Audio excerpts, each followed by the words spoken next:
اچھا،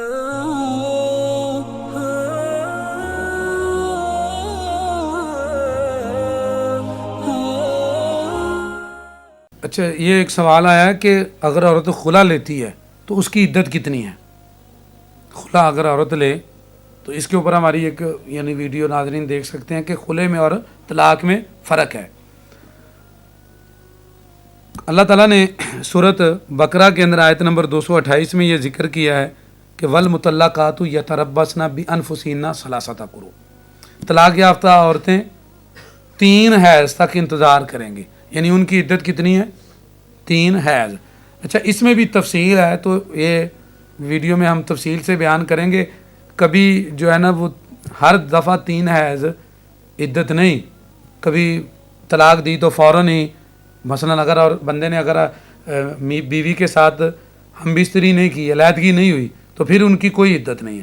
اور اگر عورت حمل سے ہے تو اس کی پھر عدت جو ہے وہ وضع حمل ہے۔ تو یہ الگ جو ہے نا وہ ویڈیو کے اندر اس کے حوالے ریفرنس دے دیے جائیں گے۔ تو اگر ان ساری کیٹیگری میں نہیں، عورت جو ہے نا وہ حیض والی کیٹیگری میں آتی ہے، مینسز والی، تو پھر اس کی عدت کتنی ہے؟ 3 ماہ۔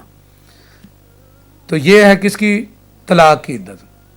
لیکن جو خلے کی عدت ہے وہ سنن ترمذی کے اندر 1185 نمبر پہ روایت موجود ہے۔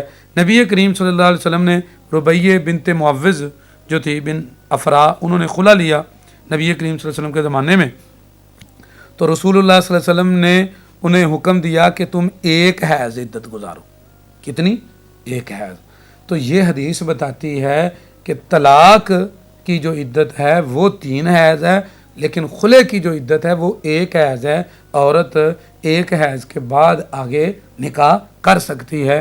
نبی کریم صلی اللہ علیہ وسلم کا یہ فیصلہ ہے، اور اس میں یہ بھی اشارہ ہے کہ طلاق میں اور خلے میں فرق ہے۔ اس کے لیے تفصیلی ویڈیو الگ ناظرین دیکھ سکتے ہیں۔